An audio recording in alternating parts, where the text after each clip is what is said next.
years ago, from my research, I'm convinced it's much more serious than that. It's more than a loose-knit network. It is a conspiracy. In 1784, a copy of this document was sent to the illuminist Weishaupt and delegated to foment the French Revolution. Mean the Illuminati was responsible for the French Revolution? Yes, absolutely. The courier was struck dead by lightning as he rode through Ratisbon on his way from Frankfurt to Paris. What about a little divine intervention there, huh? The police found the subversive documents on his body and turned them over to the proper government authorities. After careful study of the plot, the Bavarian government ordered the police to raid Weishaupt's newly organized lodges of the Grand Orient and the homes of some of the most influential associates, including the castle of Baron Basen-Sonderdorf. Additional evidence thus obtained convinced the authorities that documents were a genuine copy of a conspiracy by which the Synagogue of Satan had controlled the Illuminati at the top, planned to use wars and revolutions to bring about the establishment of one kind or another of a one-world government, the powers of which they intended to usurp as soon as it was established. In 1785, the Bavarian government outlawed the Illuminati and closed the lodges of the Grand Orient. In 1786, they published the details of the conspiracy. The new order of the world, our enterprise is now a success. He said these blind slaves say they are free and highly educated, even as they march behind, notice this word, signs. Have you ever taken time to analyze a sign or a billboard or a logo?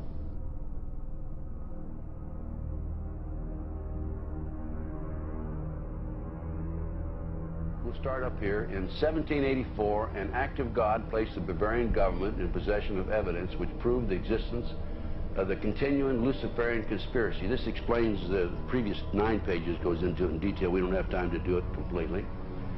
Conspiracy. Adam Weishaupt, a Jesuit-trained professor of canon law, defected from Christianity and embraced the Luciferian ideology while teaching at Ingolstadt University. In 1770, the money lenders who had recently organized the House of Rothschild retained him to revise and modernize the age-old protocols designed to give the Synagogue of Satan ultimate world domination so they can impose the Luciferian ideology upon what remains of the human race after the final social cataclysm by use of satanic despotism.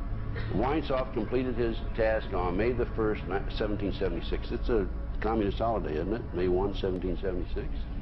The plan required the destruction of all existing governments and religions.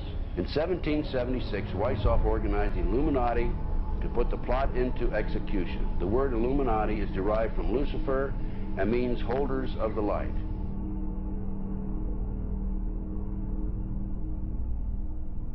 Weishaupt's revised plan required his Illuminati to do the following things to help them accomplish their purpose. 1, use monetary and sex bribery to obtain control of people already occupying positions in high places in the various levels of all governments and other fields of human endeavor.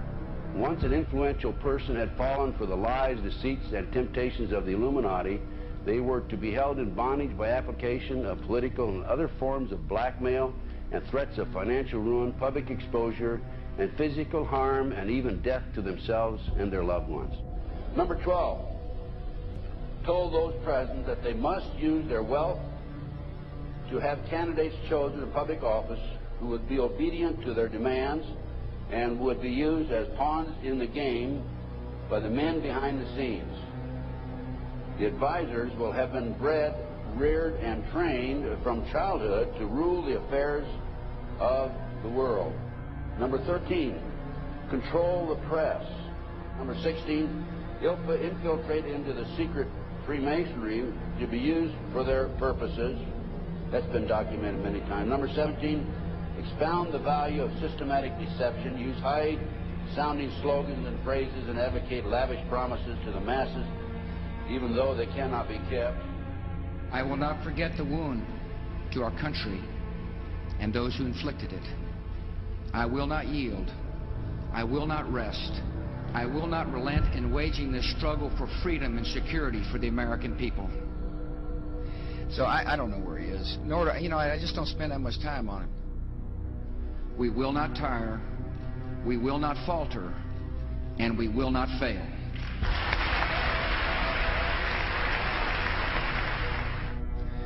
Terror is bigger than one person. And I remember he was telling me how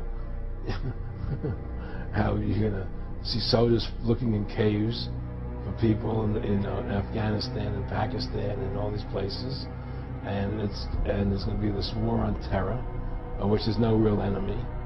Who knows if he's hiding in some cave or not?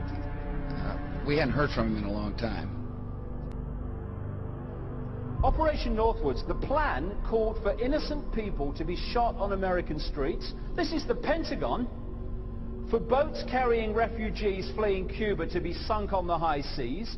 For a wave of violent terrorism to be launched in Washington, D.C., Miami, and elsewhere. People would be framed for bombings they did not commit. Planes would be hijacked using phony evidence, all of which would be blamed on Castro to justify an invasion of Cuba 40 years ago.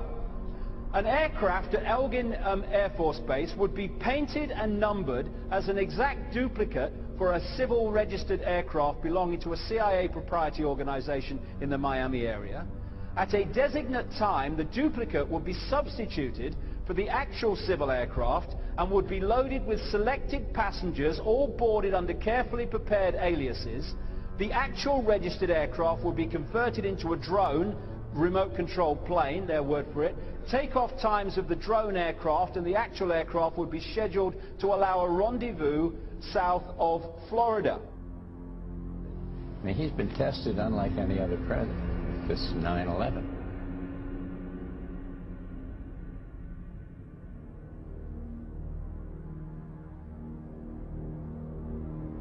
We have in this past year made great progress in ending the long era of conflict and Cold War.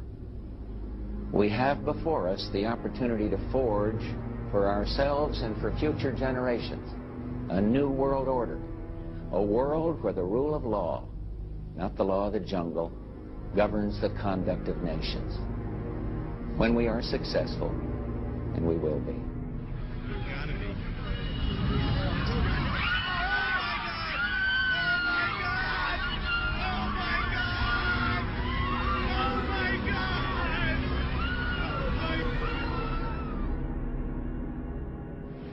He argued that the use of any and all means to reach their final goal was justified on the grounds that the ruler who governed by the moral code was not a skilled politician because he left himself vulnerable and is in unsuitable position to his throne. He said those who wish to rule must have recourse to cunning and to make-believe because great national qualities like frankness and honesty are vices in politics. Fellow citizens will meet violence with patient justice, assured of the rightness of our cause, and confident of the victories to come. In all that lies before us, may God grant us wisdom, and may He watch over the United States of America.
Union Banking Corporation was liquidated by the U.S. government, and Prescott Bush received $1.5 million for his holdings in his Nazi business, and that was the beginning of the Bush family fortune for all intents and purposes.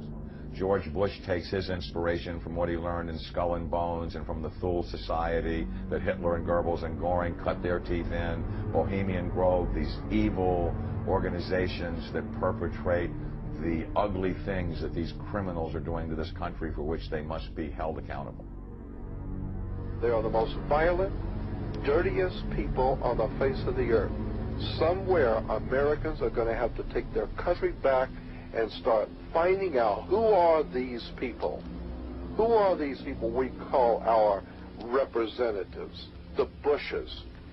George Bush, the president, his father, went around the country talking about a new world order.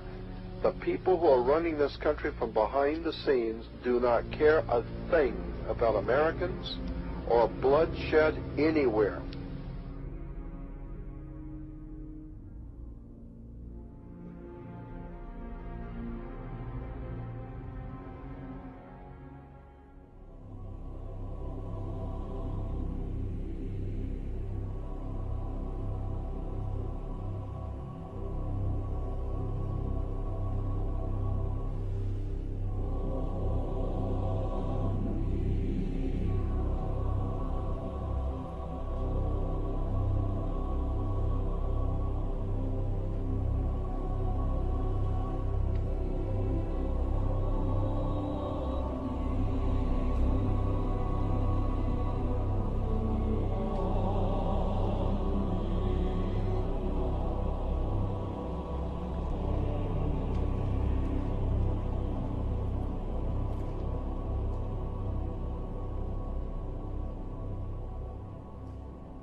You were both in Skull and Bones, the secret society. It's so secret we can't talk about it. What does that mean for America? The conspiracy theorists are going to go wild. I'm sure they are. I don't know. I haven't seen the web. Number 322. Sir. Were you a member of Skull and Bones in college in Bush? Were you in the same secret society? That's all right. Let me answer his question.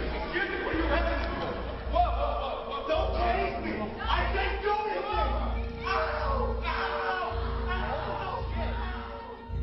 And what you're looking at here, staggeringly, is a group of people, some of the most famous people in America, in long gowns. Behind them there, you see a 40-foot stone owl. And there's the fire between them, next to the lake at Bohemian Grove. Now, one might wonder, understandably, why the people that run the banking, political, economic system and the media in America should be dressed in long robes doing a ceremony to a 40-foot stone owl. I think we should be told. No doubt you'll be hearing about all the differences between John Kerry and George W. Bush. But we've discovered they do have something in common. During their respective college days at Yale, they both belonged to a group called Skull and Bones. He's come pretty close. She was part of a team that successfully recorded part of the initiation ceremony that takes place in the tomb's courtyard. Okay, you have the doorway here. Yeah. Okay, then to the right you have a hedge, and then you have an evergreen tree. If you follow that line straight back, courtyard's in there. Ah, okay. So that's where they have the ceremonies in the outdoor part of it. Part of it was indoors. So we only got to see the outdoor part. Right. We only got to, and to listen to the outdoor part. God only knows what went on indoors. And what did you hear? What was it you know? You managed to get this unique access it was to disgusting. It was gross. I mean, they were pretending to murder people. And what was the tone of it, though? Was it jokey or was it quite... No, it wasn't jokey at all. It was sick. It's about the only way to describe it. It was sick.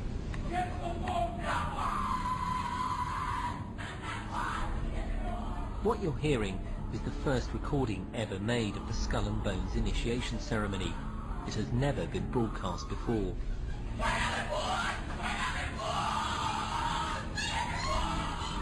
15 new members of the club are being introduced into the macabre rituals of Skull and Bones by the senior students who are about to graduate. The club has what some might see as a strange fascination with death, skulls and bones.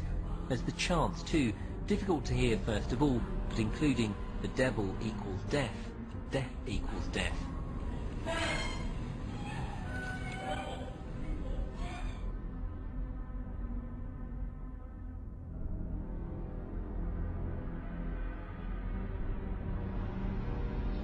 when you get into a secret society of spirit worshippers, then, and especially when you're invited there by the direction of the higher-ups in the spirit world, you never get out of there alive.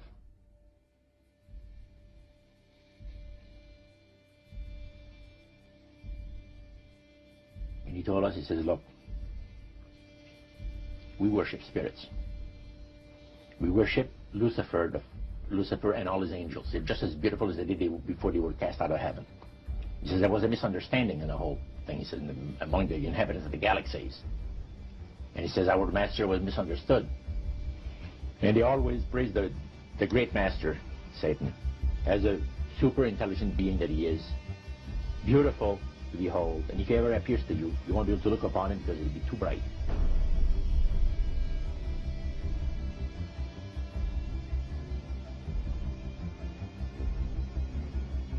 What had Herbert Hoover, Art Linkletter, Jack London, and Richard Nixon all had in common? Well, they've all been members of the exclusive all-male Bohemian Club in California, where every year at this time, the elite from around the country get together for 2.5 weeks of fun and games. Among its members are businessmen like Leonard Firestone and Edgar Kaiser, and political figures like Gerald Ford, Henry Kissinger, William French Smith, and George Shultz. President Reagan, Vice President Bush, and Defense Secretary Weinberger are members of other camps. Richard Nixon is a Bohemian, and so are high-ranking executives of such companies as Eastern Airlines, Standard Oil of Indiana, and Bank of America. Privacy is one of the Grove's most cherished virtues. Members may not photograph, record, speak, or write about activities at the retreat. While many public officials are Grove members, the press is a distinctly unwelcome guest. We're from ABC News. Well, get back there, then. Get back there. Can we talk to somebody in the... Get back there. You see, for over 120-plus years in Northern California, in Sonoma County, on a 2,700-acre secluded redwood grove, leaders from around the world, prime ministers, chancellors, presidents, governors, again, the heads of industry, banking, academia, the media, Hollywood, travel there to engage in bizarre, ancient Canaanite, Luciferian, Babylon mystery religion ceremonies. We were inside 4 hours. That's only one day out of the 2 weeks that they meet there for the admitted Summer Fire Festival of the Bohemian Club.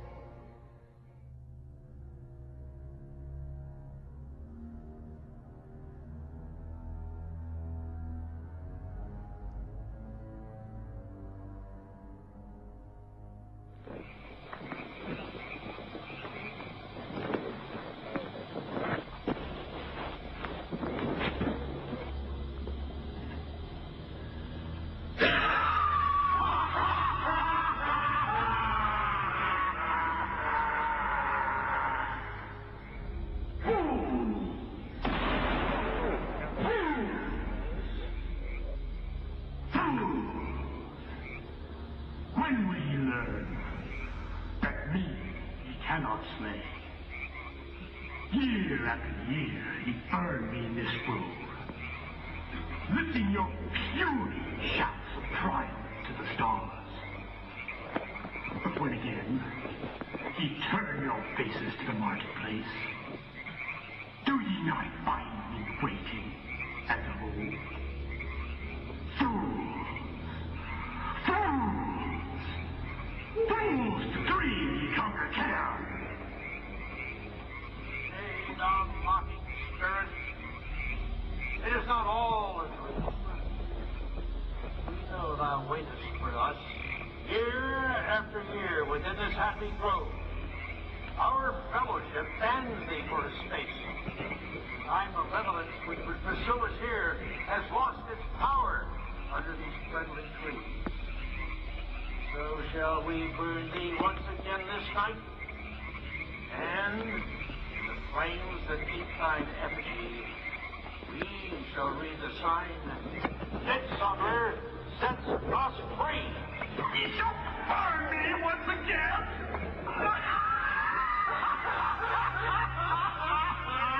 Now believe, flame, which hither ye have brought from regions where I reign, ye fools and priests, fire. Hail fellowship's eternal flame. Once again, midsummer sets us free.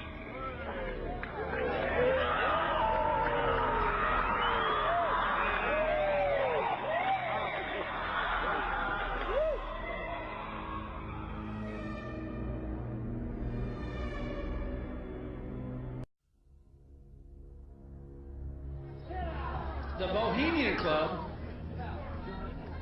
as you say, the Bohemian Club, that's where all those rich Republicans go up and stand naked against redwood trees, right?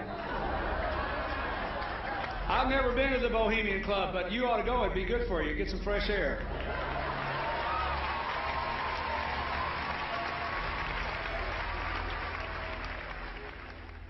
One last question. I read a Washington Times article many years ago where you had a comment about the organization, and then now it's been in the Wall Street Journal, it's been in a lot of different newspapers, and that's the Bohemian Grove. And back in, what was it, 1996, when you joined as a Clinton advisor, the Republicans were criticizing you, oh, what about Bohemian Grove? And then you countered them by saying, hey, I don't run around in the woods naked. What did that mean? Here is the before-mentioned Washington Times article where he said, I didn't run around naked like they do. I don't know what quote you're referring to. I'm not aware of any quote like that. Listen, I am a happy member of the Bohemian Grove. I like the folks who come there, and it's really inappropriate for me to talk about the group beyond that. Thank you. Have you been there for the ceremony with the cremation of care? Frankly, I don't think that's something I need to talk to you about. Really? That's right.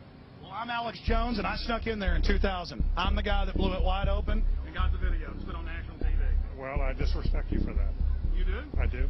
But there's a lot of big public officials going in there. Don't we deserve to know? I don't know anything about you, and I don't know anything about your film. But if you go in there with an understanding, you violated that understanding by releasing that film, and I don't respect you for that.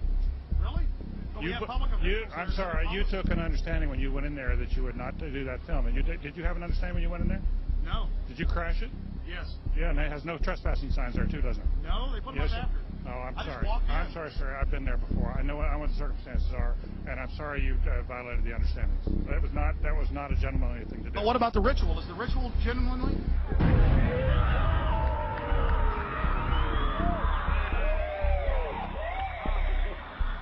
Sir, everything. I don't owe you this comment. I know. This is what's called ambush journalism, and I disrespect you for that as well. So thank you and goodbye. Been in the ritual? That's none of your damn business.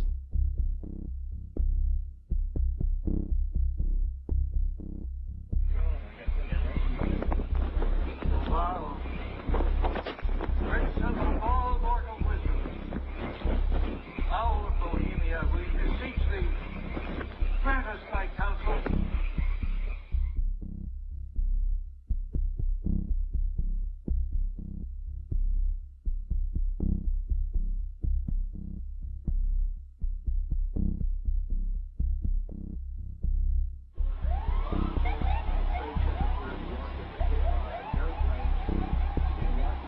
Oh my God! Oh my God!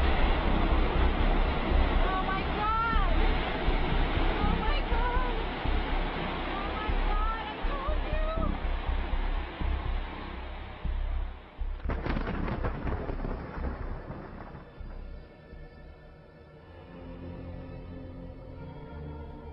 Today our nation saw evil, the very worst of human nature.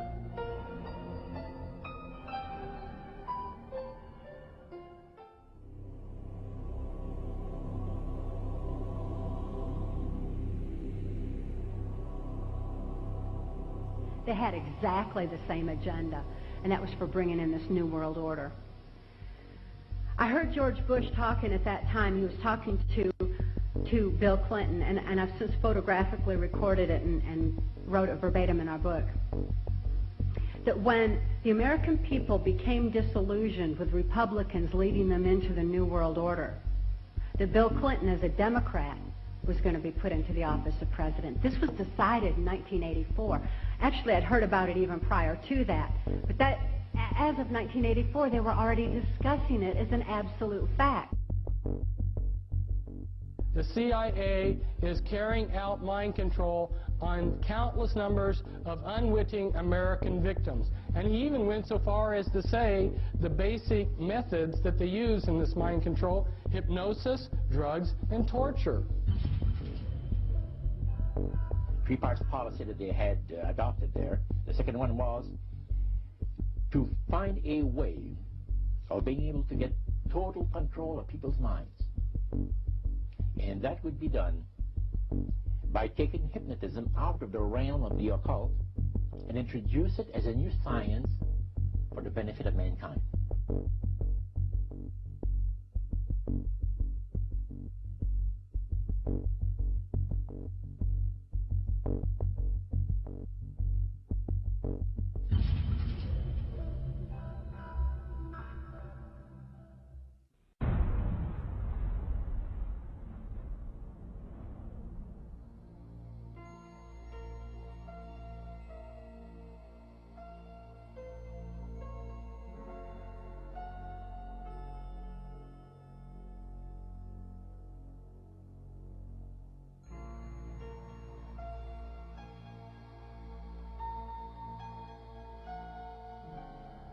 Reflecting a policy of genocide either against the Tibetan people themselves or against their culture.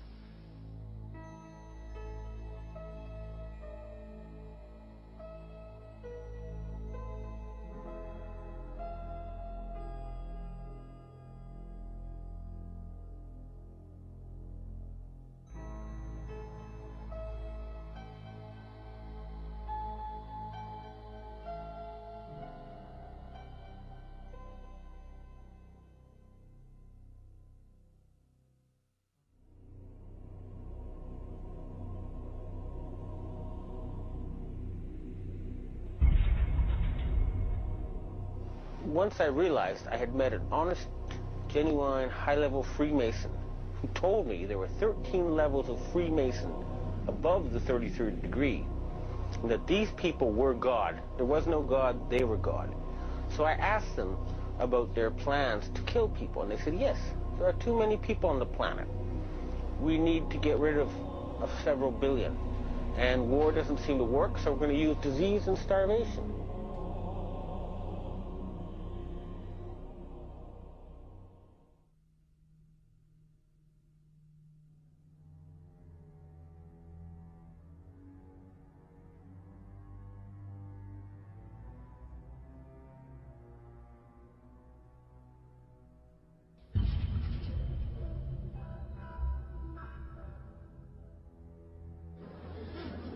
He knew what was happening, and he attempted to warn us when he left office. He told us, quite bluntly and in no uncertain terms, to beware of the military-industrial complex.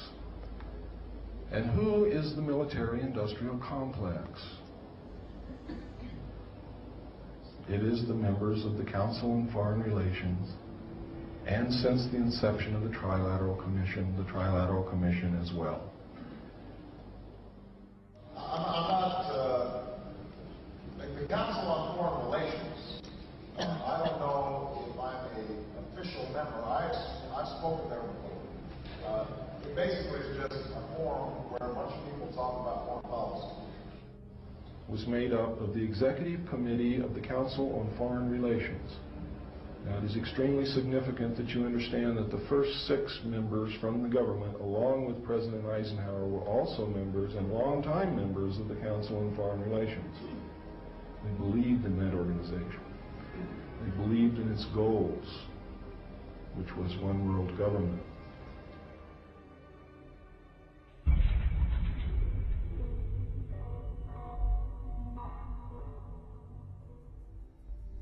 Number 15, create industrial depression and financial panic, unemployment, hunger, shortage of food. Use this to control the masses or the mobs, and use the mobs to wipe out all those who dare to stand in the way. Well, I'll tell you right now, every expert I've talked to is talking about food shortage. And it's coming, I'm convinced. What were they? Because I'd never seen anything like that. And his statement was that if he told me I would be one of few people in Madison, Georgia that knew about them. And he says they're disposable coffins. They were stacked, he told me, 15 high.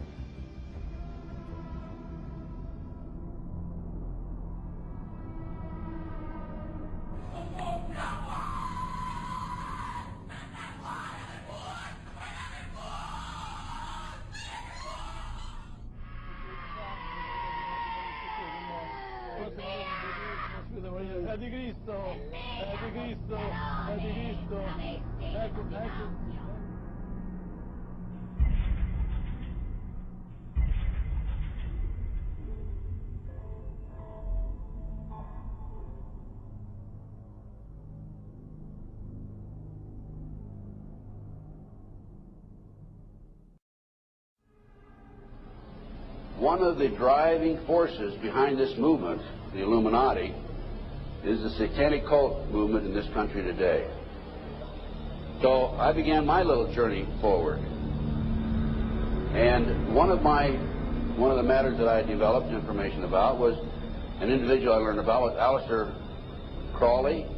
He likes to have his name pronounced Crowley to rhyme with holy. And the Satanists today, and for the number of years in the past, have basically used his philosophy and his writings as a guide. He had so many Masonic degrees that you could fill up 5 pages of a book with them. This guy was probably the most highly honored Mason in the world. He styled himself the wickedest man in the world. He believed himself to be the great beast. And he changed his name to Aleister Crowley, so it would add up in both English, Hebrew, and Greek Kabbalah as 666. In 1904, Crowley had a communication with an extraterrestrial being named Iwas. And this being, through his wife, kind of a channeling type operation, brought forth a book that was called the Book of the Law in 1904. And this book declared that the slain and risen God, i.e. Jesus, had stepped off the throne, and that a new God, the crowned and conquering child, was taking his place. As a result of this, Crowley proclaimed the end of Christianity and the start of Crowleyanity. Crowley taught that the way you could live forever was by vampirizing little children sexually. And he personally bragged of having slaughtered 150 male children in 1 year. This is why he was called the wickedest man in the world. And now listen to this sentence, folks, closely.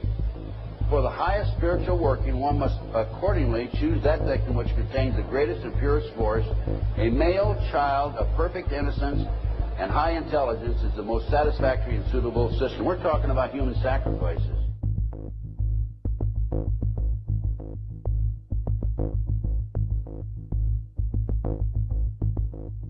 And they'd also drug them up, and they'd take a sacrificial knife and they'd start from the chest and move all the way down to your abdomen. And then that's how they sacrificed, and they'd collect the blood and they'd drink it. When the mid-September through mid-November, they sacrifice babies, and nothing but babies, because they need the pure blood of the untainted children. And I didn't understand what it was like. I can't believe I'm seeing this every year of my life. I've experienced that, and that was the hardest part for me. It's like hearing those babies literally scream and cry, and then seeing their blood flow. The little boy was taken to a basement. He was crucified alive. First he was skinned. Why is it that no one knows this? Because there's Satanists in the police force and also in the government, the army. They're everywhere. They're even on the council. the representatives of the United States also. And they're silenced because this is not being exposed because they don't want it to be exposed. Because they're really good at lying and hiding things. Rebecca, what happens to the people that want to come out of Satanism? They get killed. They get followed, they get taken, they get sacrificed in front of the congregation of the Satanic Church. Why? Because they know too much information about the Satanists and who their names and places of where they keep the people underground, and they just know too much information. There's no, it's like being in a gang or in a mafia. You don't get out alive without consequences.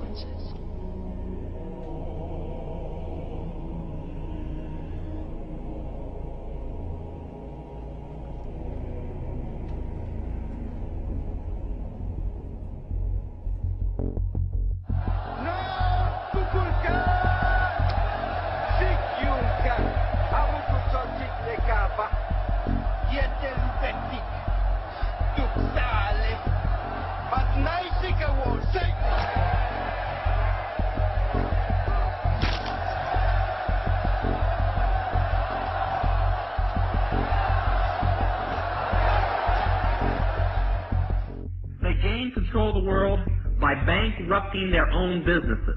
The Illuminati owns most, I would say 99 9/10 of the stores that you walk into and shop and the gas stations you go to.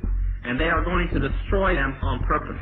And the idea of taking over is to bankrupt the whole world where nothing is of any value and the currency does not exist anywhere, and then come back and solve all the problems.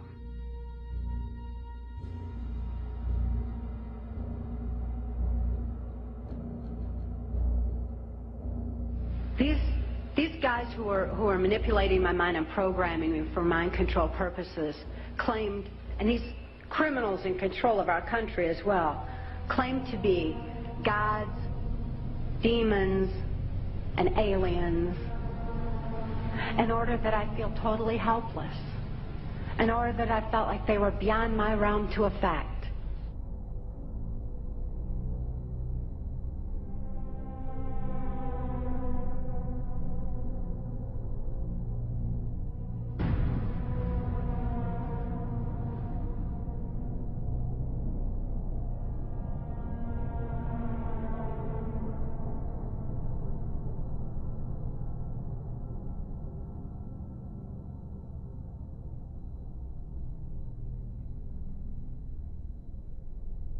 Why do they keep the aliens in a Faraday-shielded environment?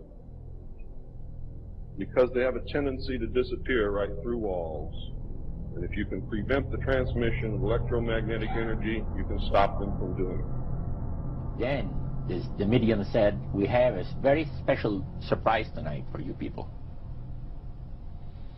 A spirit will manifest itself openly here in a few minutes. And right through the wall. Now, the lights weren't terribly bright, but they were like living room lights. A couple of floor lamps, and maybe some of these. And that translucent being seemed to come right out of the wall. How did you feel right at that moment? It's almost like my heart stopped a little bit. Very weird feeling. So it was a lady in a beautiful evening gown, swirling. And she said to Mary, my dear sister, you are so wonderful to ask for me.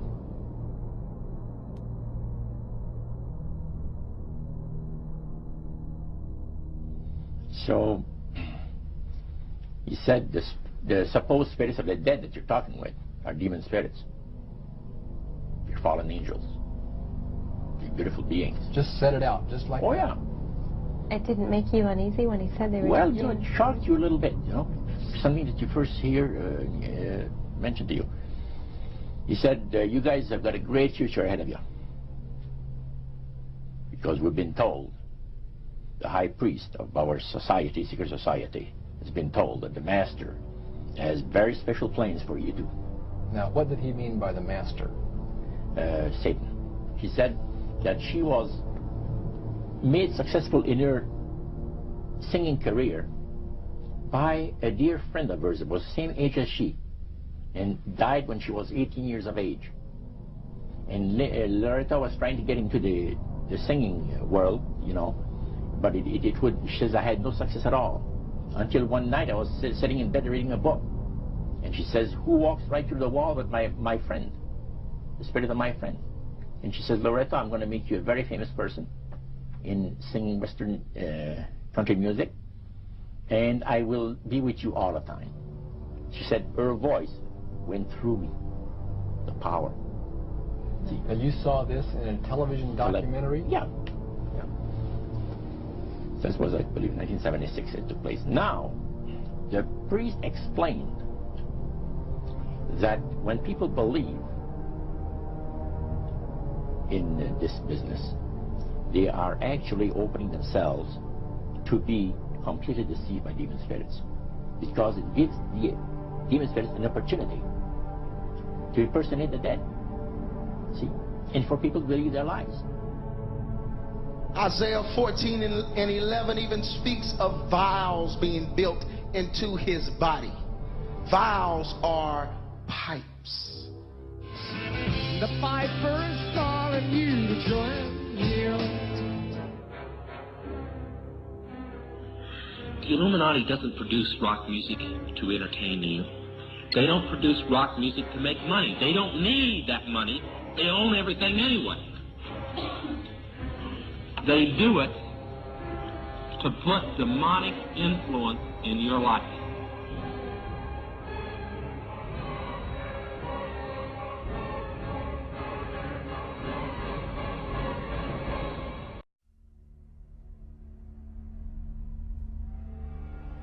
Prominent men, meeting in secret, who directed the course of civilization, are recorded in the writings of all people. The oldest is the Brotherhood of the Snake, also called the Brotherhood of the Dragon, and it still exists under many different names. The Brotherhood of the Snake is devoted to guarding the secrets of the ages and to the recognition of Lucifer as the one and only true God.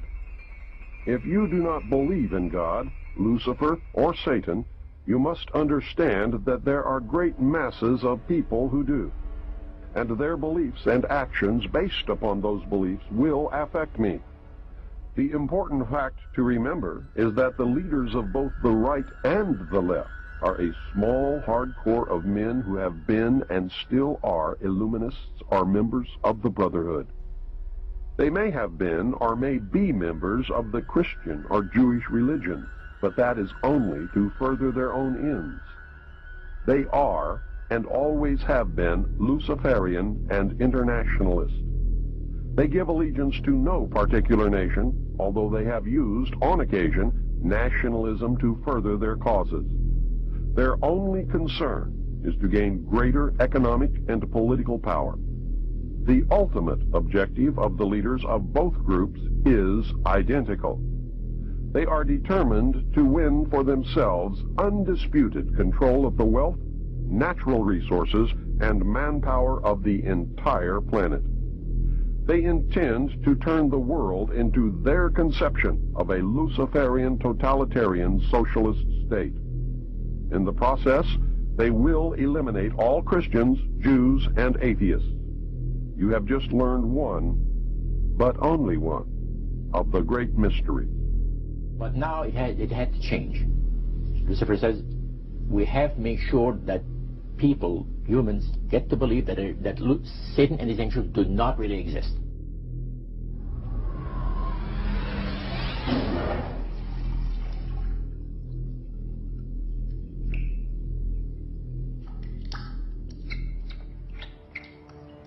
That's what they're trying to do. They're trying to disconnect us from multidimensional infinity so that we don't see the world from that perspective, and therefore see through the illusion and see through the nonsense and see through the lies. And then once they've disconnected people, they then program this lower level of our consciousness with a reality that suits them. And therefore, the only information that they have to get a fix on how they see life themselves and reality in general is through the eyes and the ears. And who controls that? The Illuminati control that. They're trying to disconnect us from multidimensional infinities, and then once they've disconnected people, they then program this lower level of our consciousness with a reality that suits them.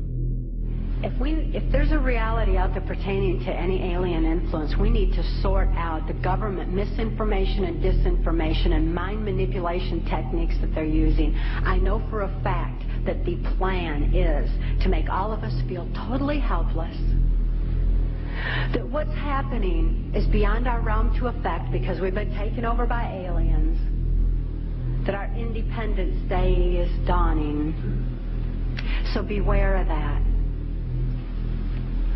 Understand that those criminals have been keeping information and technology from us under their blanket of national security. They are 25 years ahead of us at least. They're way ahead. So when they say, it's aliens, and they show us some incredible technology, don't fall into the trap of feeling totally helpless, that this is beyond our realm to affect. Superstition begins where knowledge leaves off. And they have been keeping knowledge from us for a long time. People have all kinds of belief systems. And I'm sure each and every one of you has various and different belief systems as well.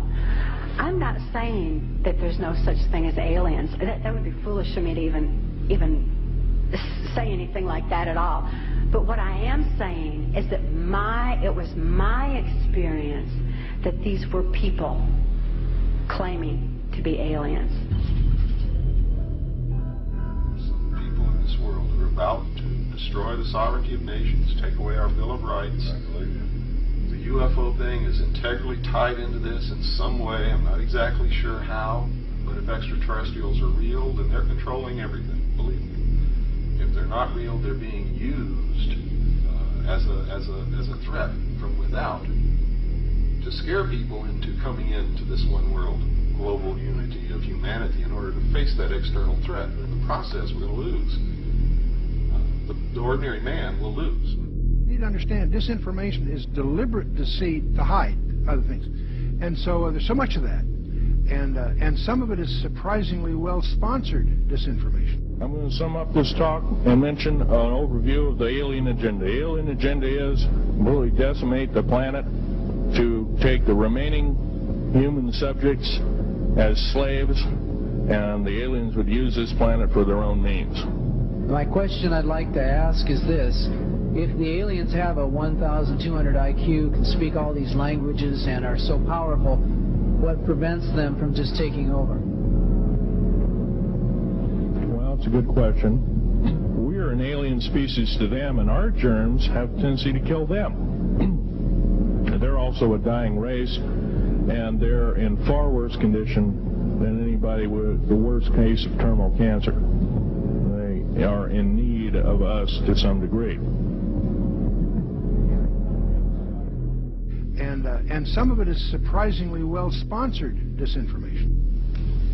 So I think my question is actually to Clifford Stone. You said that you had seen aliens on a craft that had crashed. I wondered if you could describe what they looked like. I could, but it would probably take a whole lot of time. The reason I state that, when I got out in 1989, we had cataloged 57 different species. You have individuals that look very much like you and myself that could walk among us and you wouldn't even notice the difference.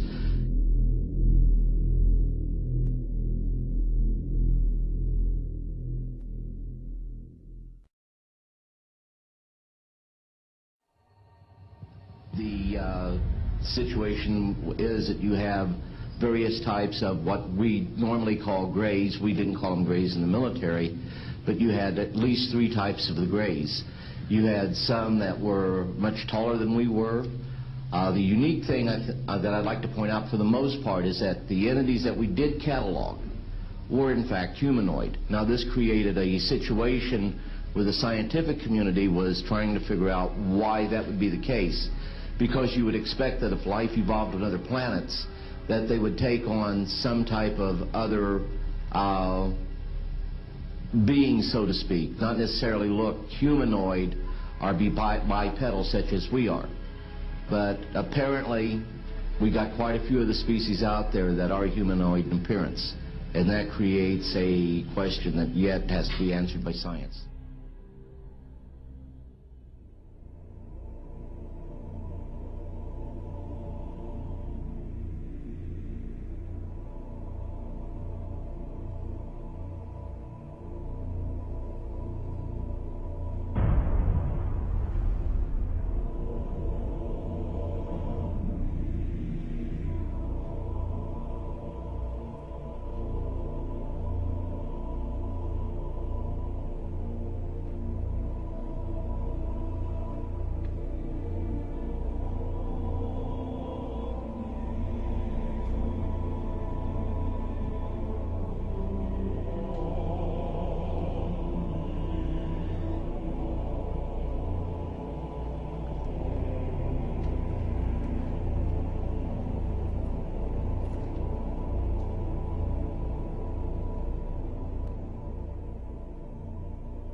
Does that explain some of the visual glances of these things?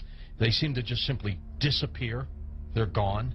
Exactly. I mean, they're appearing out of nowhere and then disappearing right in front of people. And that's why scientists who have no axes to grind, they just say that it doesn't make that much sense. And also, if they're just trying to observe us, to take account of what we're doing on Earth, I mean, after a while, after so many months or years or centuries, it kind of gets old. They either would take us over, or they've already discovered all the information they need to know about Earthlings, and so they're just going to take us over or make first contact and just sort of do what they need to do next. To endlessly observe us, it doesn't make any sense. It's something where, and also see, if we have all these sightings, as you know much better than I do, where are they landing? We don't see them getting out to get anything to drink or to eat. We don't see them, they've never tried to make, contact with any large amount of people in a major city. And so this doesn't, and also all the endless medical procedures that the people who have claimed to have been abducted, why the endless medical procedures? I mean, if we're talking about such an advanced race of alien beings, they don't need to do that over and over and over again. Interesting perspective. Let's talk about some of the facts out there of evidence that may support your conclusion that the UFOs are spiritual phenomena, not physical, like so many other people also believe. What can we pinpoint again? Well, again, it's something where you cannot have a material or a physical being penetrating the ground, penetrating the water, appearing in front of people, then disappearing instantly, and then also changing colors, sometimes only when they're accelerating, with every color in the spectrum has been recorded. Many UFOs coming and making one UFO breaking apart and then going into multiple UFOs. It doesn't make sense. And then not only just that, but to get into the fact of how far they're traveling and the speed that they would have to travel, and just the other problems with cosmic dust and traveling at the speed of light, and then running into those bits of cosmic dust, the explosions that would be created, the amount of energy that would be consumed in traveling from these distances. Just all those kinds of things really scream out that you're dealing with a spiritual phenomenon, not a material or physical phenomenon. There does seem to be a deception here, because I've always wondered, you know, my gosh, if they're that benevolent, if they're that understanding of humankind, make yourself available. Go ahead. That's why you know, some of these other scientists have said that they seem to be trying to set people up to deceive them as if they are aliens, but the facts just say that they can't be that there's something else. It doesn't make any sense, and there's something else, a psychological deception that's going on here. And many of these scientists say, I don't know what it is, but we've concluded that it's got to be that.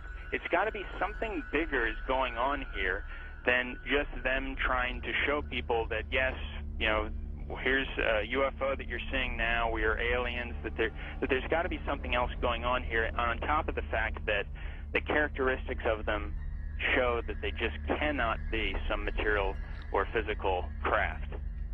Do you think humans are involved in the deception? I'm losing my voice here. I gotta pop it back. As far as I think there have been deliberate hoaxes that have been perpetrated, and you know, it's an interesting statement. I mean, there are many that could be quoted, but Gordon Creighton, who I know you know of him, probably, who died in 2003, he made this statement in the British journal Flying Saucer Review. He said, quote, "There seems to be no evidence yet that any of these craft or beings originate from outer space."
They appear to have the ability to materialize and dematerialize without a trace.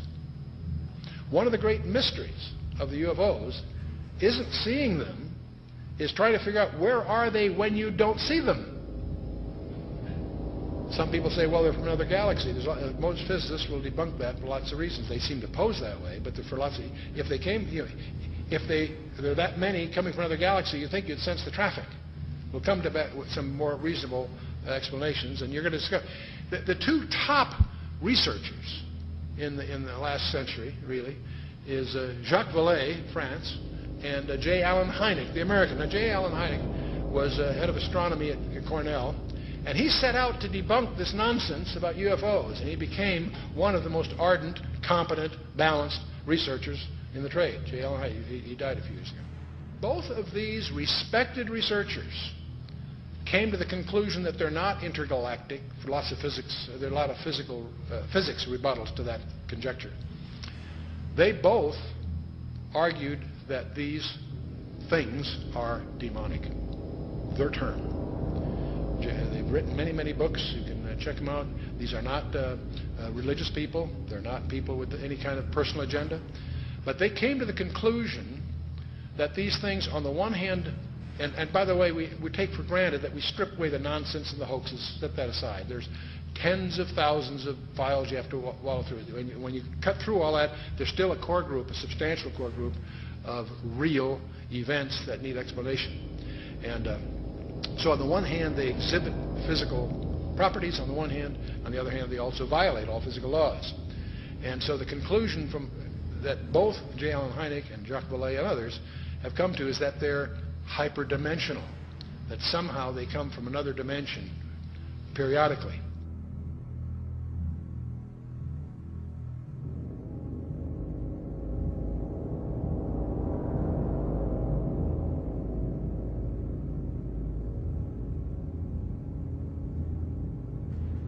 But both of them came to the conclusion that these creatures are hyperdimensional. They're not from some other galaxy. They also both concluded they're hostile because they pretend to be something they're not.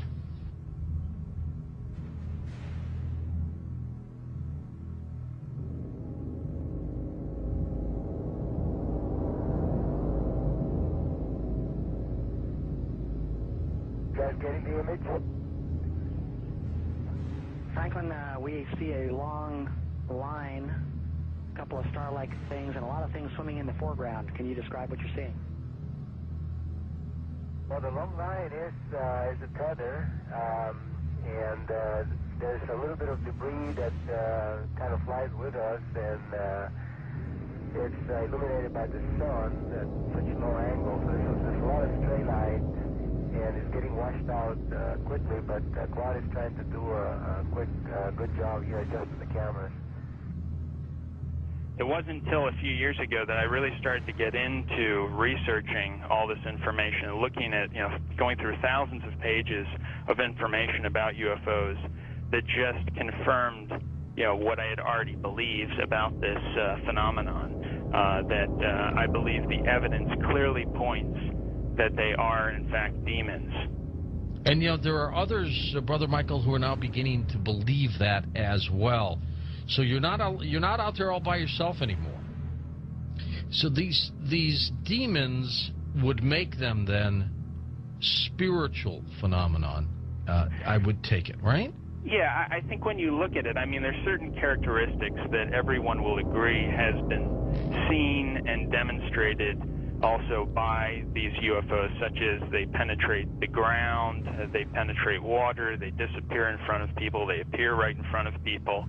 One person will see a UFO and the person next to them will not see the UFO. They change colors, sometimes only one accelerating. They change shape, they change size. Many people have made the comment that they seem like they're alive almost. And so these are all characteristics of something that's not a physical or material being or construction. It's got to be something that's a spiritual phenomenon with those kinds of characteristics.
somewhere between 1 and 3%, various polls agree, somewhere between 1 and 3% of Americans claim that they have had an abduction experience. That's over 5 million people, or in that neighborhood. Not a few thousand deranged people, not a few, disaffected. This is, we'll talk a little more about this. This is a very, very disturbing phenomenon in the counseling profession. Now, part of the problem of the UFOs is they have some paradoxical behavior. On the one hand, they're seen by multiple competent witnesses. They are plotted on radar, sometimes multiple radars simultaneously. They leave tangible traces on the ground, sometimes radiation, evidence of burning, and other things. So they are apparently real in the sense of being physical, on the one hand. There are photographs. Sometimes they show up on photographs, sometimes they don't. But here's the problem. While they seem to be tangible on the one hand, they exhibit behavior that can't possibly be physical.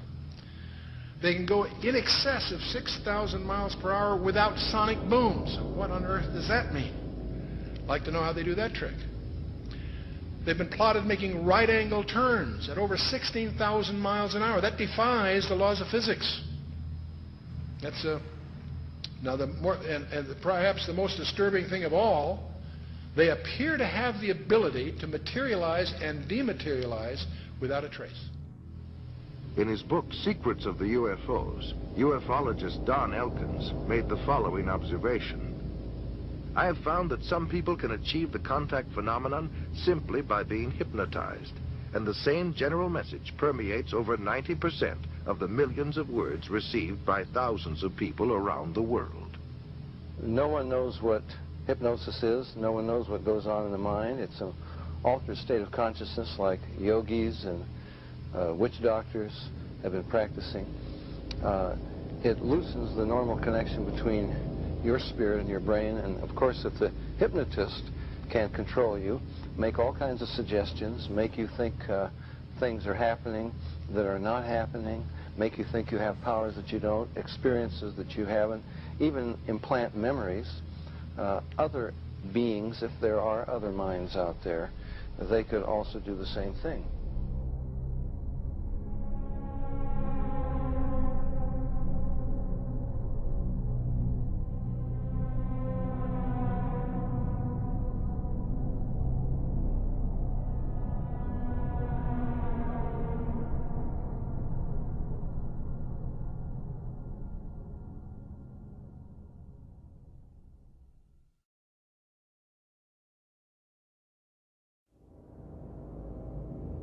Interesting is that there was a huge satanic ritual that was performed on the very spot where Area 51 happened by this Jack Parsons, and in which they had this magical ceremony called Babylon Working, and it was designed by Aleister Crowley, who was a Satanist who called himself the B666.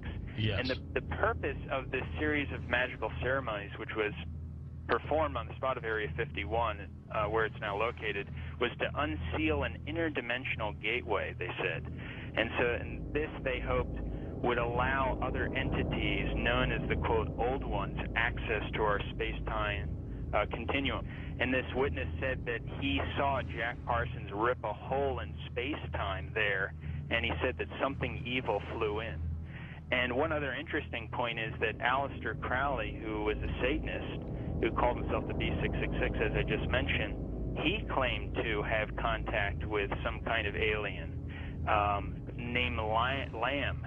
And this Lamb, he drew a picture of this alien that he was in contact, receiving messages from this being.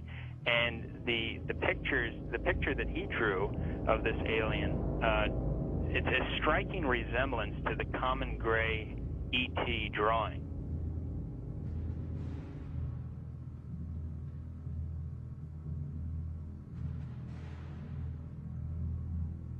And obviously they have the secret base there where advanced aircraft is being tested. And so it's not one or the other, it's actually both.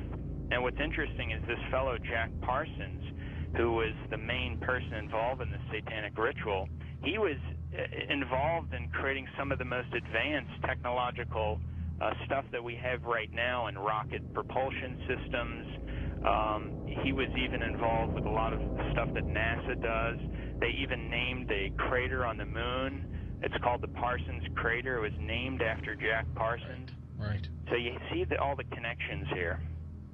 You know, I've long believed that if there is satanic activity on this planet, and I believe there is, if they are in constant communication with these demons, or even if they conjure them up, Brother Michael, is it possible they do with their rituals and things like that?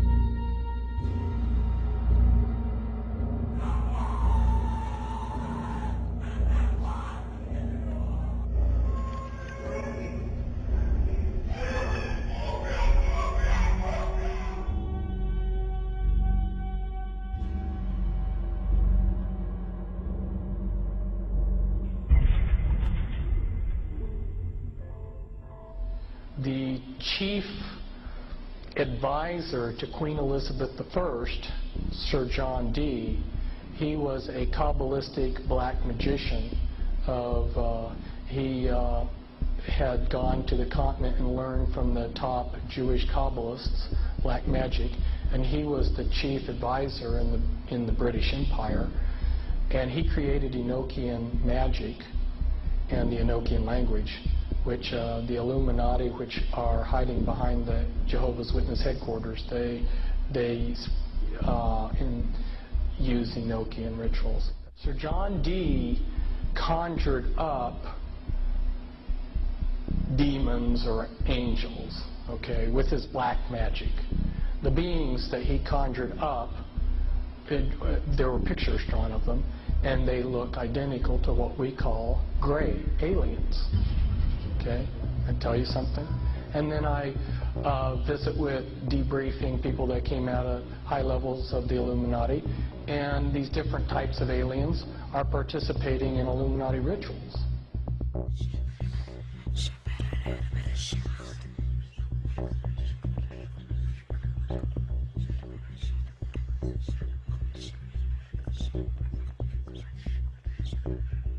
Oh man, I don't know where to start.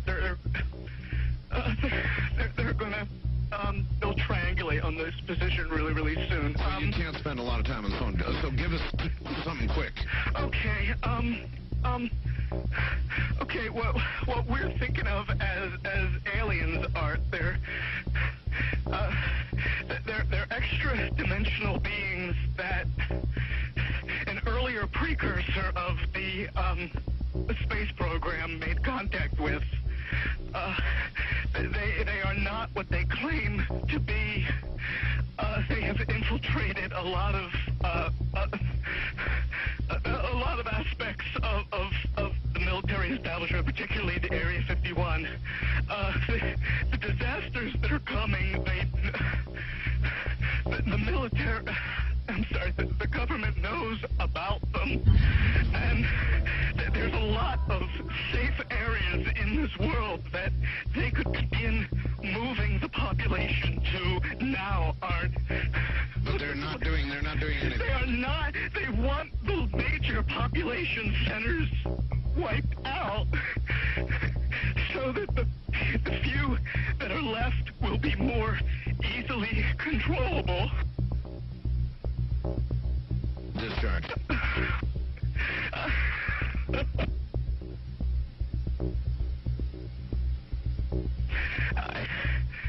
I started getting...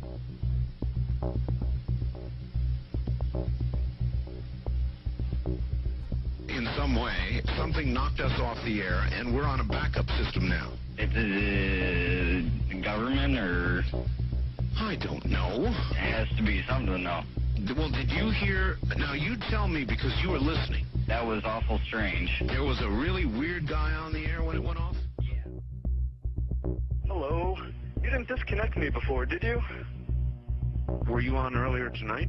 No, not, towards the end of the last hour, you said east of the Rockies, you're on the air, and your voice was immediately replaced by the operator saying your party has not connected. Oh, well, see, as you can now tell, I don't screen calls. So what happened, obviously, was that I answered the phone just at the very instant that you had been ringing, as long as they were going to let you ring. Yeah.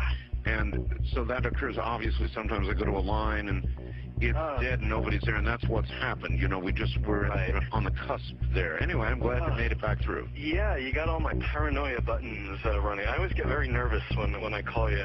I'm Brian. I hung up on you last week. Oh, I see. And I just figured, damn the torpedoes. I'll just do this and let the chips fall where they will. All right. Everybody, I am the Area 51 caller. That's my statement, and let you or whatever tear it apart. You claim you're the Area 51 caller? I am the man. How do you account for the fact, Area 51 caller, that part of the way through your spiel, the satellite went down? I have no idea, and it scared the heebie-jeebies out of me that night. I've called a number of times on your specialty line nights doing different, kind of wacky characters, and I didn't know what you wanted me to do. I knew it was very difficult for me to prove to you, but I just thank you for your patience in dealing with me up to this time. All right.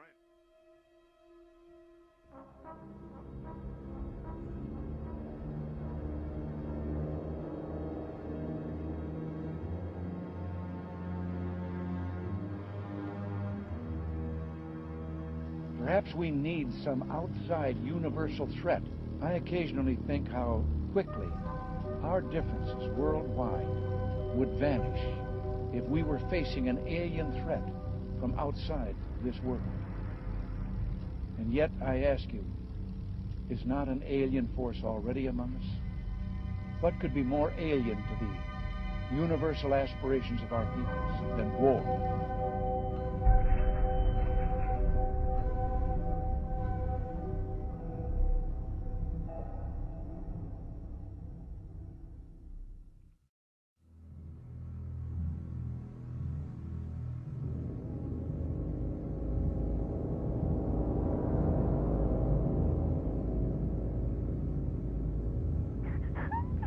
I pray that her mind may be opened to her. We bind all the powers of darkness. Don't you worry. Who are you? Who are you? The Keeper? Rebecca? Rebecca, Keeper, get out of the way. I command you to stay out of the way. Rebecca? Yes? Say, I, Rebecca, I, Rebecca. want love. Stay out of the way, Keeper. Stay out of the way. I want love. I want out. I want out. Say, I put my trust I put my trust in God. in God. In God. Stay out of the way, Keeper. God. Libera, mamma mia, no, no, maligno, maligno, è Cristo più forte. Caccialo via, di la verità. Di la verità.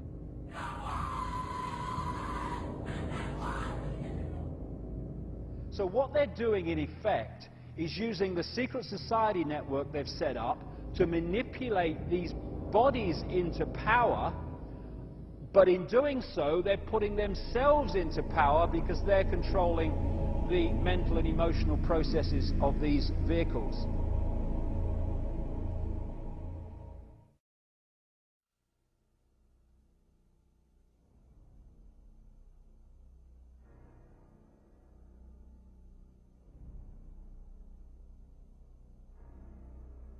There are many different kinds of entities that do not have a human form, that operate just outside of human sight, and history has recorded them as demons and all this stuff.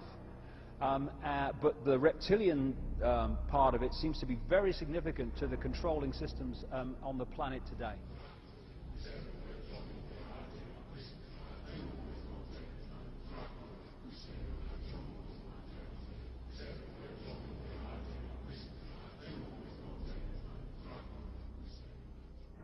Today, there's a lot of genetic experiments and the Nephilim being created that are hybrids, and this is a very important part of what the Illuminati is doing.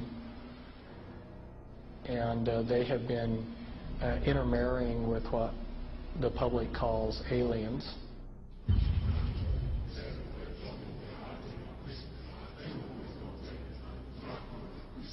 So that these people aren't human as we would know human. They've been pretty thoroughly demonized.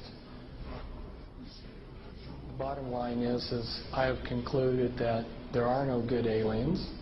The aliens are demons, and we've got a mixture going on of demons and flesh and blood, and we've also got other genetic experiments.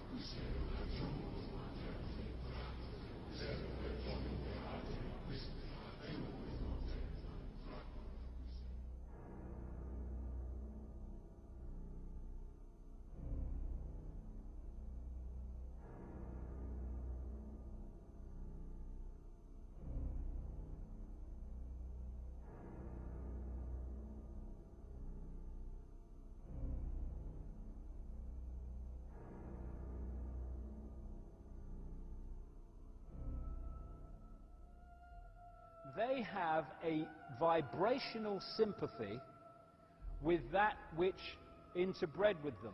And this doesn't have to be physical interbreeding either. Remember, a demon, get the little spooky picture. They are a fallen angel, an unclean spirit. They can assume any form or go into anything. I have concluded that there are no good aliens. The aliens are demons.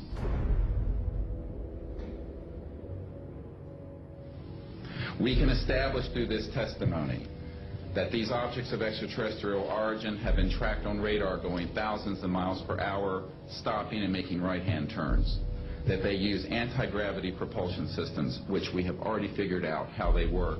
That extraterrestrial life forms have been retrieved, and their vehicles have been taken and studied thoroughly for at least 50 years.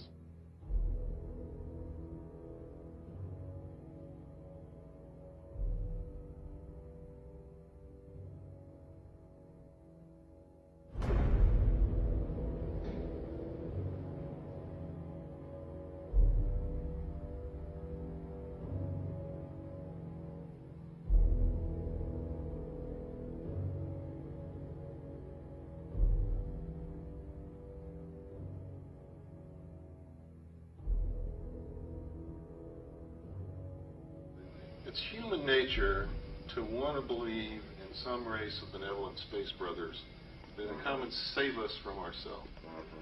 But it's not logical, and you can't make it work any way you look at it. This grand plan is going to take people are going to eat the stuff.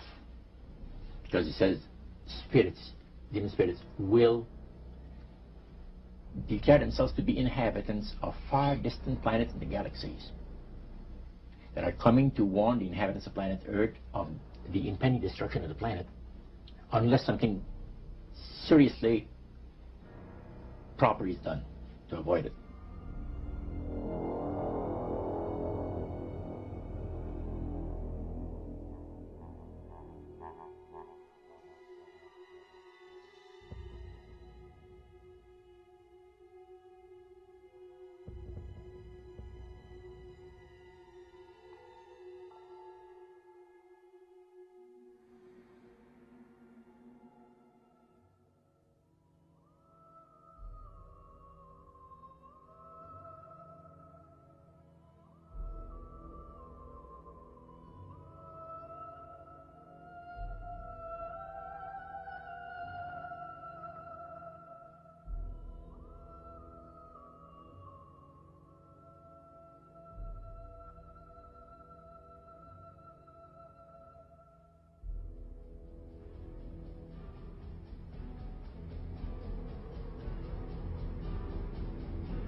Some might call it a power lunch, but it sounded more like a reunion of brothers.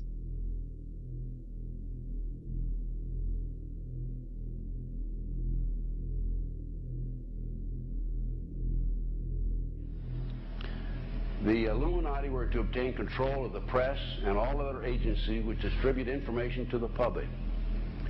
News and information was to be slanted so that Goyams would come to believe that a one world government is the only solution to our many and varied problems. Their plot, their plans, their conspiracy remains invisible. The whole agenda is to create a one world government where everybody has an RFID chip implanted in them. All money is to be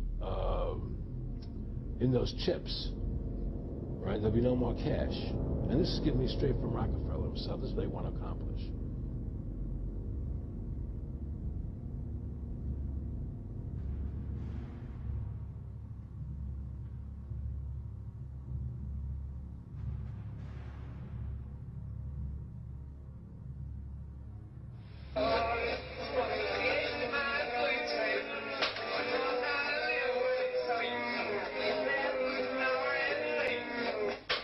And then he says at the end of this is he will give you 666.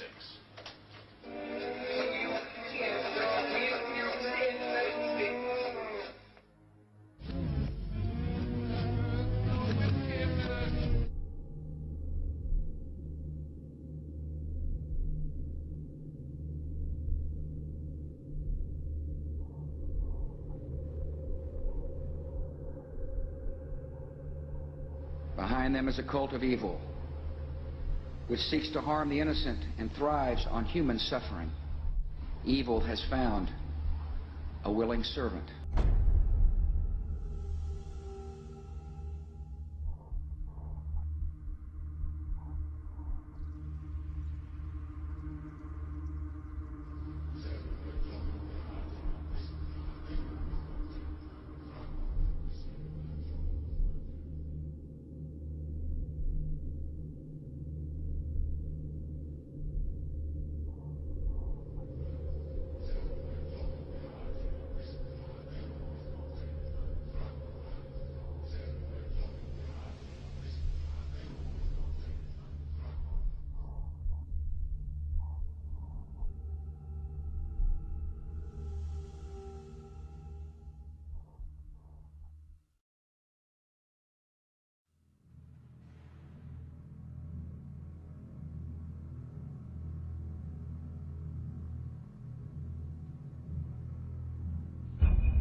So you make a list of hypotheses.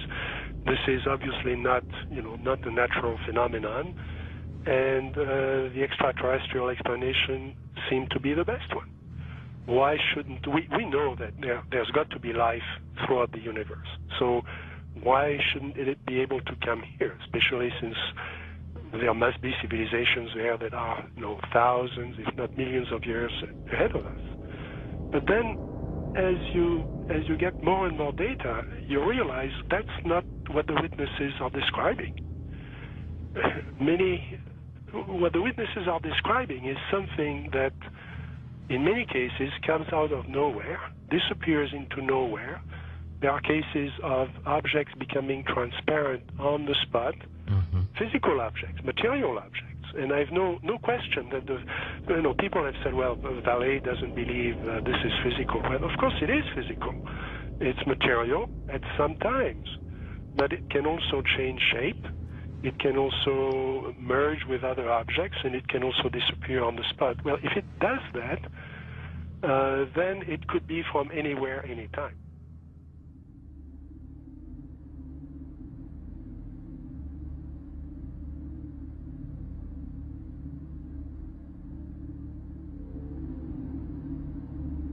We always try to, to discredit the old legends, trying to say, no, these people were crazy, they thought everything was possible. But now we have the videos, and that's the big difference. Could you believe There are videos now of probably angels in the sky.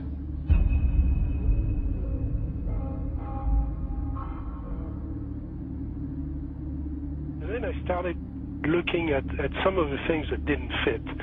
And one of the things that I had to ask is, when did this actually start? Every UFO book starts with, on June 24, 1947, Kenneth Arnold saw something about cranium and so on. Well, that's not really true. I mean, we have data from the 30s and the 20s and from 1896 and 1897 all over the United States, and then you can go back in history. And many people don't want to hear that. They want to hear that this is, if you follow the first level extraterrestrial theory, then ETs, discovered us when the atom bomb went off and they came here to study us. Well, that's not what the data says. So when did it start? And I found an enormous wealth of data going back to medieval times and even before. Of course, as you go back in history, you lose the cultural context, and it's harder to understand the data. But in medieval times, there were records, especially the records of the church, that were kept very, very carefully about strange phenomena. The skeptics are always saying, well, give us your best case and we'll take it apart. There is no such thing as one best case in any field. You have to look at an accumulation of cases and look for patterns, and then that's how the phenomenon reveals itself to you. And for a long period of time, or for a period of time, I believed it was extraterrestrial. I now believe it is interdimensional, the phenomena. In other words, we're looking at so-called spirit beings from another dimension. And I back this up in the new book by equating it to ancient manuscripts where these beings manifested to human beings and what their reactions were, and then comparing it to reactions present day of people who have had encounters, and the similarities are striking. Because first of all, you say to yourself, why would let's say anyone deliberately crash saucers in Roswell, New Mexico, and then allow the bodies to be retrieved? What are these bodies, in fact? And it took me a long time to figure this out. And this is a theory, okay? There's a difference between the grays, the little guys, right, that we see that have now been enculturated with the big black slanted eyes that are about 4 feet tall, all right? Those, let's just call them the grays because pretty much everyone knows them as grays. But there's another creature which people and abductees talk about that they see on board the ships, and these are tall beings, and they assume different forms.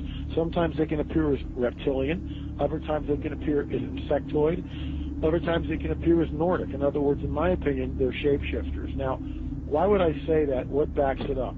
There's a scripture, once again, from our spiritual handbook, which says that basically fallen angels can appear as angels of light if they so choose. Okay. They can appear as angels of light if they so choose. That's a shapeshifter, but it shapeshifts. It can appear as whatever it wants to appear. Insectoid, reptilian, who knows what the thing really looks like. In my opinion, it's probably a reptilian. Apparently there was some sort of a confrontation, there was some sort of a war between these beings, sides were drawn up, and we're kind of like, we're almost like cannon fodder in a way. It's unseen war, which is happening in another dimension all around us that we don't see.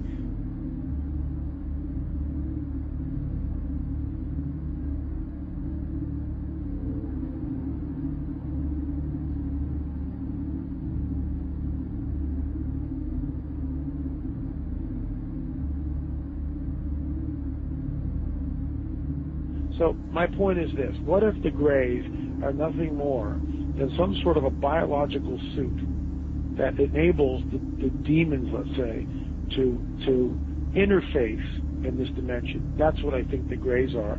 That's why they're expendable. Thinking, I wonder if there's some sort of like a biological clone or some sort of a body, if you will, that these demons can interface, inhabit, and then, of course, move about in this three-dimensional time-space continuum.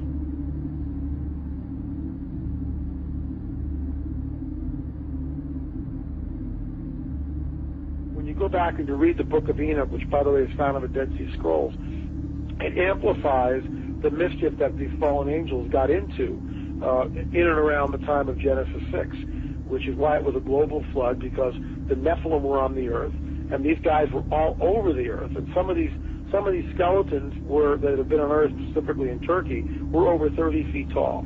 As we pushed west in Ohio and different places, they found mounds, and they would do primitive archaeological digs. And this is documented. I'm not making this stuff up. They found skeletons, oftentimes, that reached over 9 feet in length, with 6 fingers, 6 toes, and red hair. Now, one of the great mysteries of the West is what happened to these giants. There was nearly 60 skeletons brought out of this cave, but today they're nowhere to be found. Is it that there is some kind of archaeological cover-up that has occurred here?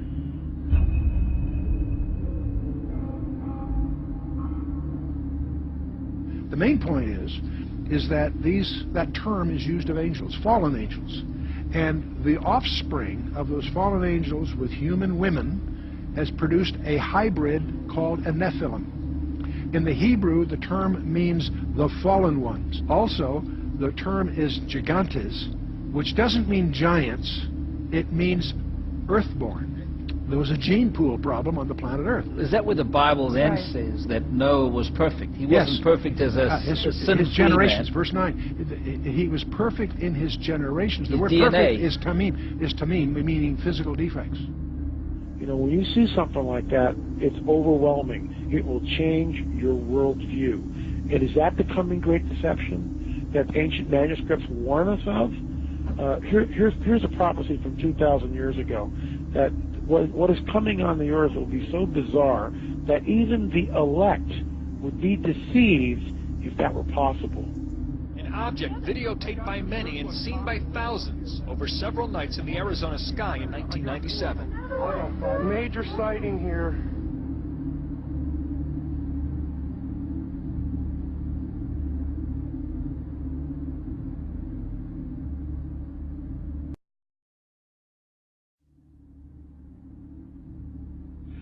I believe that many of us were shown these documents over the years so that later we would talk about it. I mean, how can you keep the existence of extraterrestrials, if they were real, a secret? And how could anyone keep quiet knowing that they had seen documentation, official government documents labeled top secret, that expressed that these extraterrestrials were real and had visited this earth? I wanted to know just how true all of this was, and I began a program of research to find out if extraterrestrials were real. What I discovered was amazing. What I discovered, ladies and gentlemen, is that there has been a plan in existence to create an artificial extraterrestrial threat to this earth in order to create a one-world totalitarian socialist government. All the bombardment of the public with movies about flying saucers in the 50s, right after the United Nations Treaty was signed and the UN Participation Act was pushed through Congress, and all of the incidents since that have convinced the majority of the American people that flying saucers are real and extraterrestrials exist, and that flying saucers are from an extraterrestrial origin. This is being promulgated in many ways, by television commercials, in the movies, in the newspapers, by creating incidents either real or imagined.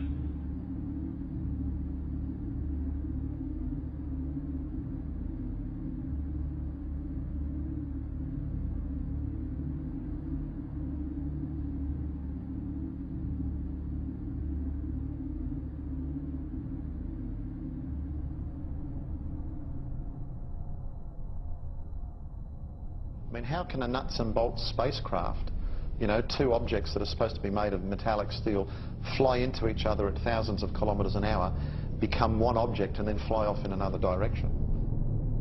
He says the UFOs do not seem to exist as tangible manufactured objects. They do not conform to the natural laws of our environment. They seem to be nothing more than transmogrifications tailoring themselves to our abilities to understand.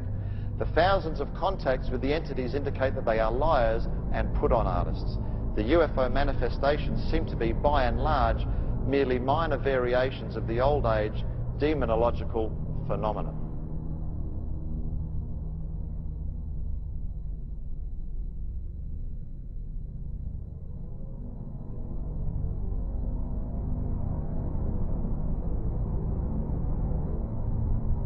And again, the researchers will show you that the messages being received are deceptive in nature. They will tell you things like, well, you know, we've come from Venus or Mars. In the 60s, that was the messages. Well, we now know that's impossible. Now they say they come from Sirius or Orion or Zeta Reticuli or somewhere far off, where we can't test those claims. And that's the problem.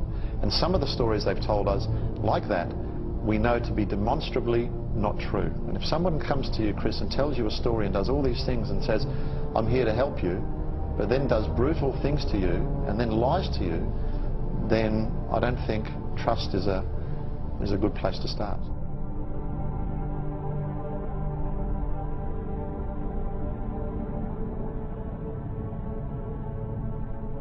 There is no evidence, I wish to emphasize, that these life forms from elsewhere are hostile towards us.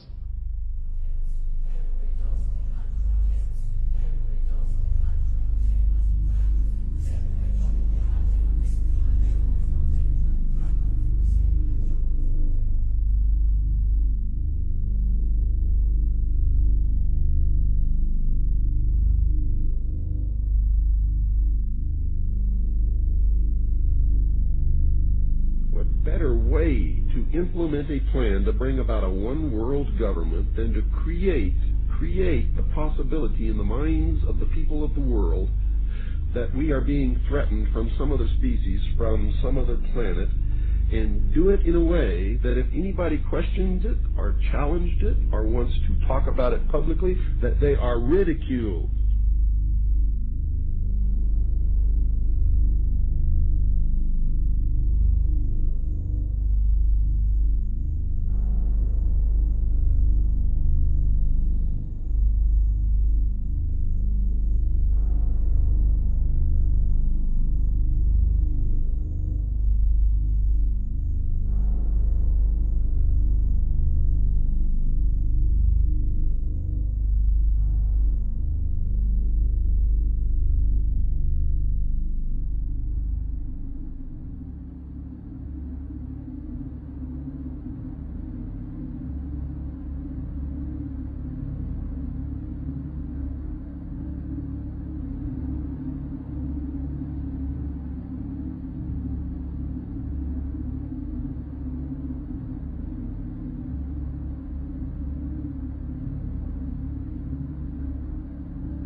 My mind balked at the idea of believing that maybe all of my friends and all the bloods, innocent blood spilled by all my friends, and they had died at the hands, and the altar of corporate greed by a bunch of occultists.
because people have asked me in the past, quite rightly, I understand it, why would someone give their life to this conspiracy, this global takeover, in 1500 or 1650 or 1820, when they knew they were never going to be around to actually see it happen, which is what they're trying to do now, playing the cards they're playing now? The answer to that is they were just vehicles. These entities are the common force passing through history.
in other words, demons can inhabit a person, then you also must know that demons can and do inhabit inanimate objects.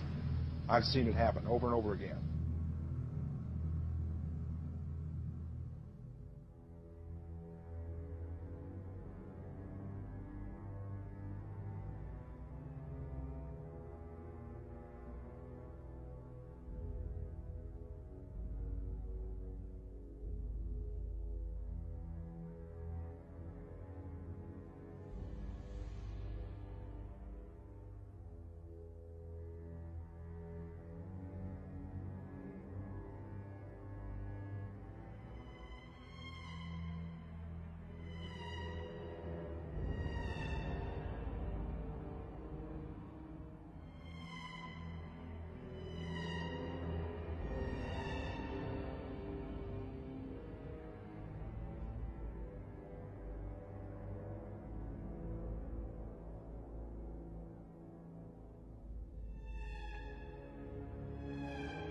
点22分14秒时，一个直径1米多的光球从空中落到了洛阳镇欧凯电器有限公司厂门里侧。落到地面后，这个光球就不停地抖动，约45秒钟后，抖动加剧并开始变形，长出圆形的四肢后，迅速向厂区移动。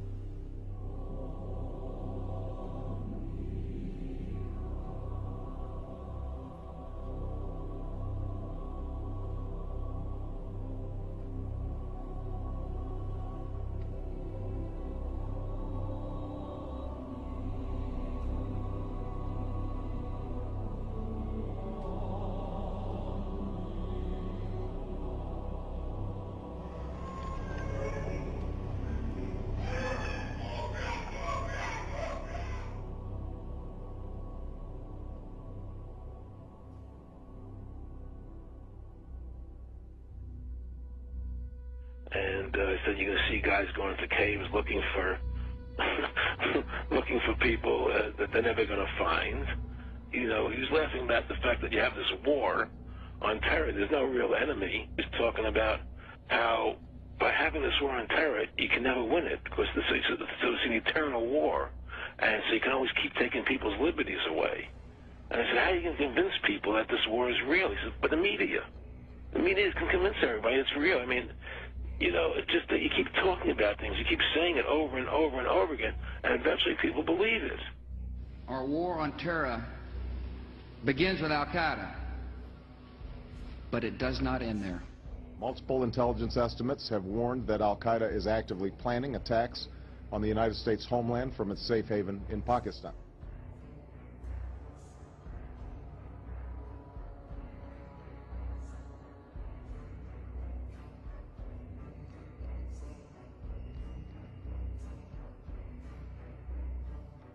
The last time you had an actual president was Kennedy.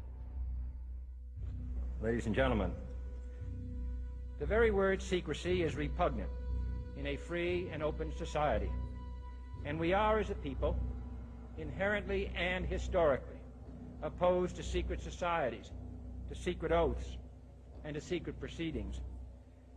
Even today, there is little value in ensuring the survival of our nation if our traditions do not survive with it.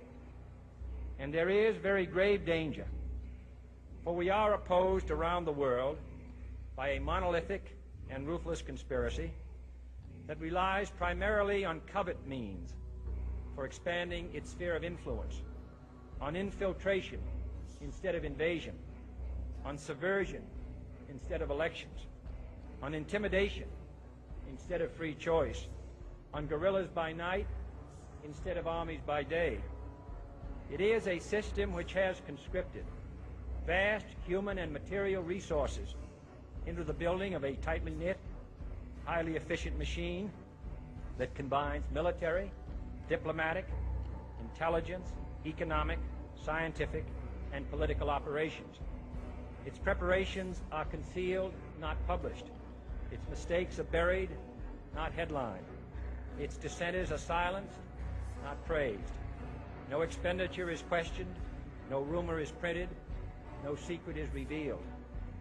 But I am asking your help in the tremendous task of informing and alerting the American people, confident that with your help, man will be what he was born to be, free and independent.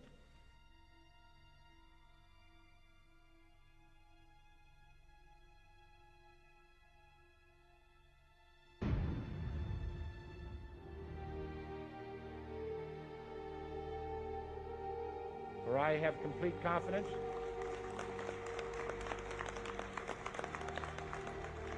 in the response and dedication of our citizens whenever they are fully informed. When we are successful, and we will be. And we will be.